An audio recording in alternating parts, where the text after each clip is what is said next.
സംസ്ഥാനത്ത് UDF സർക്കാർ അധികാരത്തിലെത്തിയതിന് പിന്നാലെ വൈദ്യുതി പ്രതിസന്ധിയും പവർ കട്ടും രൂക്ഷമായെന്ന് CPI സംസ്ഥാന സെക്രട്ടറി ബിനോയ് വിശ്വം. LDF ഭരണകാലത്ത് ഉണ്ടായിരുന്ന വൈദ്യുതി മിച്ചം UDF ഭരണത്തിൽ നഷ്ടമായെന്നും അദ്ദേഹം പറഞ്ഞു. UDF വന്നു, പവർ കട്ടും വന്നു. LDF രാഷ്ട്രീയം വെളിച്ചമാണ്, UDF രാഷ്ട്രീയം ഇരുട്ടാണ് എന്നായിരുന്നു ബിനോയ് വിശ്വത്തിന്റെ വിമർശനം. അതേസമയം ഇടതുമുന്നണിയിൽ ഐക്യത്തിനാണ് പ്രാധാന്യമെന്നും ഭിന്നിപ്പിന് സ്ഥാനമില്ലെന്നും അദ്ദേഹം വ്യക്തമാക്കി. ഘടകകക്ഷികൾ ഒരുമിച്ച് മുന്നോട്ട് പോകണമെന്നും ബിനോയ് വിശ്വം പറഞ്ഞു. VS അച്യുതാനന്ദന് സ്മാരകം സ്ഥാപിക്കുന്ന വിഷയത്തിൽ CPIക്ക് യാതൊരു എതിർപ്പുമില്ല എന്നും അദ്ദേഹം കൂട്ടിച്ചേർത്തു. LDF ഭരിച്ച 10 കൊല്ലം കേരളത്തിൽ പവർ കട്ട് എന്നൊന്ന് ഉണ്ടായിട്ടേയില്ല. LDF പോയി, UDF വന്നു, പവർ കട്ടും വന്നു എന്ന് പറഞ്ഞാൽ UDF എന്നാൽ പവർ കട്ട് എന്നാണ്. UDF എന്നാൽ വെളിച്ചത്തെ അകറ്റുന്നുവെന്നാണ്. UDF എന്നാൽ ഇരുട്ടിനെ വരവേൽക്കുന്നുവെന്നാണ്.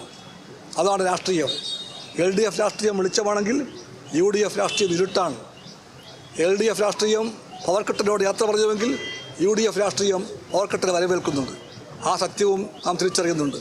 എന്തായാലും ജനങ്ങൾക്ക് അവകാശമാണ് വൈദ്യുതി. അത് ഉറപ്പാക്കാൻ വേണ്ടി ഗവൺമെൻറ് എന്ത് പങ്ക് വഹിക്കണമോ ആ പങ്ക് വഹിക്കണം.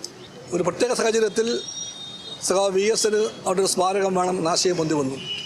CPI സഖാക്കളും CPMനെ പോലെ തന്നെ അതിനെ പൂർണ്ണമായി പിന്താങ്ങി. തർക്കമുണ്ടായി എന്ന് വരുത്താനും ഉണ്ടാക്കാനുമൊക്കെ ശ്രമിച്ചു പല ആൾക്കാരും. പക്ഷേ CPI CPM പാർട്ടികൾ തമ്മിൽ തർക്കമില്ല ആ കാര്യത്തിൽ.